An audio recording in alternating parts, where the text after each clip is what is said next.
आप सब कैसे हैं। आप सभी का आपके अपने YouTube channel sociology with Sangeeta में मैं संगीता स्वागत करती हूँ। आज का जो हमारा टॉपिक है ये सोशियोलॉजी से रिलेटेड टॉपिक है, जिसमें कि हम लोग अपराध यानी कि क्राइम के बारे में जानेंगे। ये जो टॉपिक है ये आपका ग्रेजुएशन का जो सिलेबस है उसके अंतर्गत आएगा। साथ ही साथ जो UGC नेट का सिलेबस है उसमें भी आपको क्राइम के संदर्भ में पढ़ना पड़ेगा।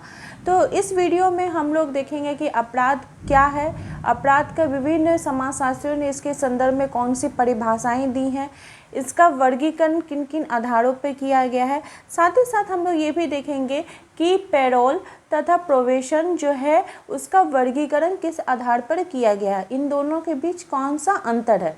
तो चलिए क्लास को लेट ना करते हुए हम लोग स्टार्ट करते हैं। तो हमारा आज का क्वेश्चन है कि अपराध क्या है तथा अपराध को परिभाषित करें। भिन्न भिन्न समाजशास्त्रियों ने अपराध के संदर्भ में कौन कौन सी परिभाषाएं दी हैं उसको हम लोग देखते हैं। जैसा कि आप सभी को पता है कि समाजशास्त्र के अंतर्गत हम लोग समाज के विषय में पढ़ते हैं। तो समाज का निर्माण किस प्रकार से होता है।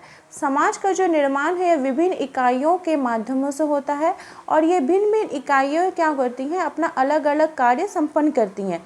लेकिन क्या होता है कि जब सामाजिक जीवन में सभी लोग अपना व्यवस्थित कार्य कर रहे होते हैं तो उसमें बहुत सारे ऐसे व्यक्ति होते हैं जो अपने व्यक्तिगत स्वार्थ तथा अपने उनकी जो मनोवृत्ति है उसके कारण क्या करते हैं, सामाजिक विरोधी व्यवहार करते हैं, जिसके कारण क्या होता है कि समाज में जो व्यवस्था है वो छिन्न भिन्न हो जाती है।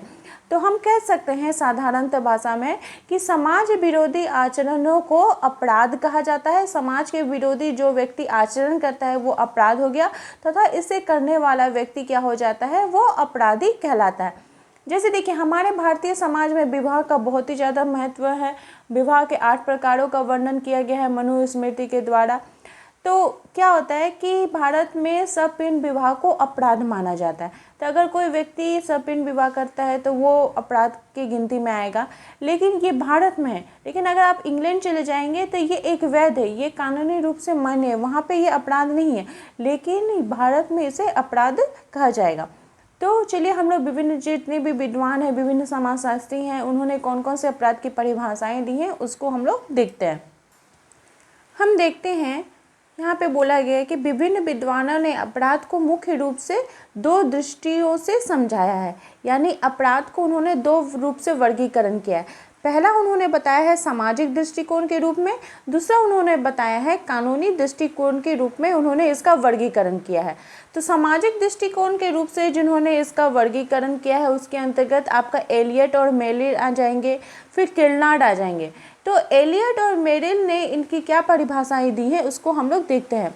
उनके अनुसार समाज विरोधी व्यवहार जो कि समूह द्वारा अस्वीकृत है तथा इसके लिए समूह दंड पर बल देता है, अपराध नाम से परिभाषित किया जाता है।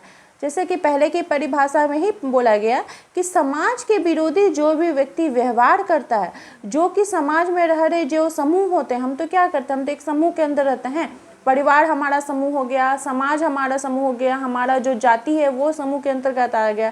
तो अगर हम समाज के विरोधी कोई व्यवहार करते हैं और वो समूह के द्वारा अस्वीकृत होता है और जिसके लिए क्या होता है कि दंड पर बल दिया जाता है, दंड का प्रावधान किया जाता है, तो वो क्या कहलाएगा, अपराध कहलाएगा। उसी रूप से किर्नाड के मतानुसार, किर्नाड महोदय के अनुसार अपराध सामाजिक नियमों का उल्लंघन है। कानूनी दृष्टिकोण से न्यायालय द्वारा दोष के प्रमाण और दंड पर बल देता है। सामाजिक दृष्टिकोण इनको आवश्यक नहीं मानता है। मतलब क्या बोला जा रहा है किर्नाड के अनुसार, जो अपराध है वो जो सामाजिक नियम कानून बनाए जाते हैं, ठीक है, अगर उसका व्यक्ति कोई उल्लंघन करता है और कानूनी दृष्टिकोण से क्या होता है कि जो दंड का प्रमाण किया जाएगा, दंड पर बल दिया जाएगा, तो वो क्या हो जाएगा, अपराध की श्रेणी के अंतर्गत आएगा। ये हो गया आपका सामाजिक दृष्टिकोण के रूप के अंतर्गत आ गया। अब हम लोग देखेंगे कि कानूनी दृष्टिकोण से संबंधित जो परिभाषाएं हैं वो कौन कौन सी हैं। कानूनी दृष्टिकोण से संबंधित जो परिभाषाएं हैं उसमें माइकल और एडलर ने उन परिभाषा दी है, साथ ही साथ गिलिन और गिलिन ने। तो चलिए इन दोनों के हम लोग देखते हैं। और भी बहुत सारे समाजशास्त्रियों ने दी है, लेकिन इन लोगों का महत्वपूर्ण है, इनके बारे में एग्जाम में पूछा जाता रहा है। तो माइकल और एडलर के अनुसार अपराध का ऐसे व्यवहार का प्रतीक है जो कानून के द्वारा निषिद्ध है, मतलब कानून के द्वारा मना है। तो अपराध हम वैसे व्यवहार को करेंगे, वैसे रूप को करेंगे। प्रतीक मतलब क्या होता है? एक रूप, एक चिन्ह को बोलेंगे जो कि कानून के द्वारा मना किया जाता है कि आप इस प्रकार का व्यवहार नहीं कर सकते हैं, तो वो क्या कहलाएगा? अपराध कहलाएगा। गिलिन और गिलिन के शब्दों में कानूनी दृष्टि से अपराध किसी देश के विरुद्ध कार्य को कहते हैं। वे देश की बात पर बल देते हैं गिलिन और गिलिन। उनके अनुसार कि कानूनी दृष्टिकोण से क्या होता है कि अपराध अगर हम देश के विरुद्ध कोई भी कार्य करते हैं तो वो अपराध की श्रेणी के अंतर्गत आएगा। फिर और भी बहुत सारे समाजशास्त्रियों ने इसके अलग अलग परिभाषाएं दी हैं, इसके अलग अलग वर्गीकरण किया है। तो चलिए इनका हम लोग थोड़ा शॉर्ट फॉर्म में देखते जाते हैं। सदरलैंड का वर्गीकरण। सदरलैंड ने अपराध को दो रूपों में बांटा है, एक साधारण अपराध, दूसरा जघन्य अपराध। तो साधारण अपराध के अंतर्गत क्या आ जाएगा? जैसे चोरी हो गया, मारपीट, शराब पीना आदि साधारण अपराध के अंतर्गत आएंगे। इसमें कठोर दंड पर बल नहीं दिया जाता है, लेकिन अपराधी को चेतावनी देकर या परिवीक्षा पर, जिसको कि हम लोग प्रोबेशन बोलते हैं, हम लोग आगे देखेंगे कि क्या बोला जाता है, इसको मैं आपको बताऊंगी, उस पर छोड़ दिया जाता है। और जघन्य अपराध पे क्या हो जाता है कि जैसे हत्या हो गया, डकैती हो गया, अपहरण हो गया, राजद्रोह हो गया, तो ये सब क्या हो जाएगा? गंभीर अपराध के अंतर्गत आएंगे, जघन्य अपराध के अंतर्गत आ जाएंगे। और इस प्रकार का जो व्यवहार रहता है उसमें कानून भी सजा देता है, समाज भी सजा देता है। चलिए हम लोग लेमर्ट का वर्गीकरण को देखते हैं। लेमर्ट ने 3 प्रकार के अपराधों का वर्णन किया है, जिसमें कि पहला है आपका परिस्थितिजन्य अपराध। इस प्रकार जो अपराध होता है वो उसमें मनुष्य परिस्थिति में फंसने के कारण करता है। इसमें व्यक्ति जो है तो वो मजबूर हो जाता है। जैसे मान लीजिए कि कोई व्यक्ति अगर रेल में यात्रा कर रहा है और उसका सामान और रुपया खो गया है और दूसरे से अगर वो सहायता की अपेक्षा करता है लेकिन उसको सहायता नहीं मिलता है, तो वो क्या करता है कि बिना टिकट के ही रेल में अगर सफ़र कर रहा है, तो ये प्रकार का जो अपराध हो गया वो परिस्थितिजन्य अपराध के अंतर्गत आ गया। सेकेंड अपराध हो गया नियोजित अपराध। मतलब नाम से ही पता चल रहा है कि नियोजन बना के अगर कोई अपराध करता है, जैसे कि होता है ना कि वोट के समय नेता लोग आते हैं, पैसा देकर वोट को लेने का कोशिश करते हैं, या फिर डाकू लोग के द्वारा डाका डालना, ये सब क्या हो जाएगा? नियोजित, मतलब पहले से प्लान करके जो अपराध किया जाएगा वो हो गया नियोजित अपराध के अंतर्गत। थर्ड आ गया आपका विश्वासघात अपराध। ये लेमर्ट का वर्गीकरण है। आपको इन लोगों का वर्गीकरण को जो है उसको याद रखना होगा, इसलिए आप प्लीज़ आप कॉपी में नोट डाउन भी करते जाएं। तो विश्वासघात अपराध जो होता है वो ठगी, धोखा, अपराध इस प्रकार के श्रेणी के अंतर्गत आता है। इसमें व्यक्ति क्या होता है? विश्वास को हानि पहुंचाता है। विश्वास तो उसका जो लाभ होता है उसको हानि पहुंचाकर जो वो कार्य करता है वो विश्वासघात अपराध के अंतर्गत आता है।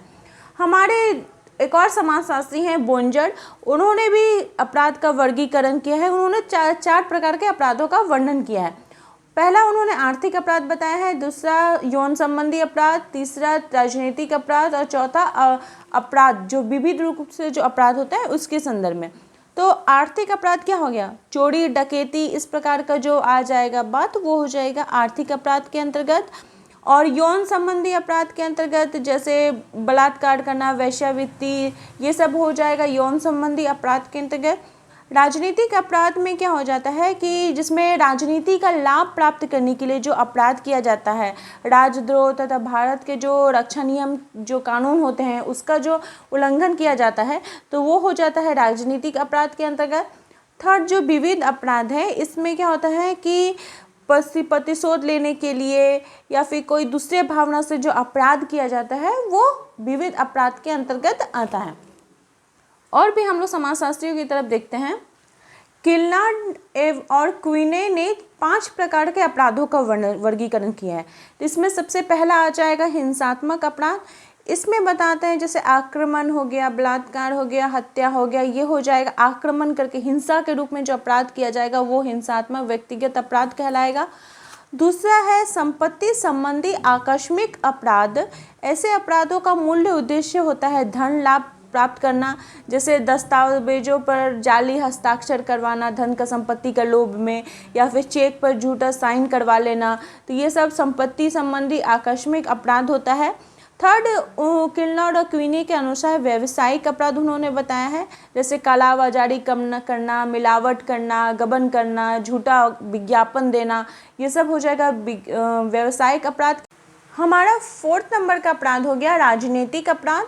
राजनीतिक अपराध के अंतर्गत जैसे जासूसी करना हुआ, तोड़ फोड़ करना हुआ, इस प्रकार के अपराध आएंगे। 5th है सार्वजनिक व्यवस्था संबंधी अपराध, यानी सार्वजनिक व्यवस्था को अगर हम हानि पहुंचाते हैं, सड़क के नियमों का पालन नहीं करते हैं, शराब के बाद जो समस्या उत्पन्न होती है वो, तो ये सब आ जाएगा सार्वजनिक व्यवस्था संबंधी अपराध के अंतर्गत। अब हम लोग यहाँ पर देखेंगे कि पेरोल एवं प्रोबेशन में अंतर। पेरोल एवं प्रोबेशन, प्रोबेशन को परिवीक्षा भी बोला जाता है, इनके बीच हम लोग अंतर देखेंगे। तो अंतर जानने से पहले मैं आपको पेरोल तथा प्रोबेशन क्या होता है उसको बता देती हूँ। पेरोल एवं परिवीक्षा ये दोनों जो है वो सजा का संबंधित सिद्धांत है। मतलब इसमें क्या होता है कि दंड के सुधारात्मक सिद्धांत के रूप में हम इसे देख सकते हैं। और अगर इनके बीच अंतर को देखा जाए तो परिवीक्षा एवं पेरोल ये दोनों का संबंध अपराधियों के सुधार से है, फिर भी इन दोनों के बीच निम्नांकित अंतर है। तो वे अंतर कौन कौन से हैं हम लोग देखते हैं। प्रोबेशन अपराधी घोषित होने बाद की अवस्था है, जबकि पेरोल में अपराधी को सजा का कुछ भाग जो है वो काटना पड़ता है, कुछ भाग काटना पड़ता है।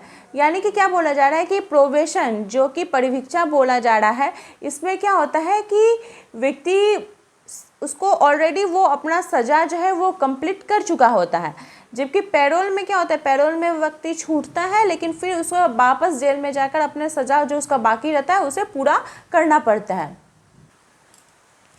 प्रोबेशन में अपराधी को दंड के स्थान पर मुक्ति मिलती है, जबकि पेरोल में सजा का कुछ भाग भुगतान होता है।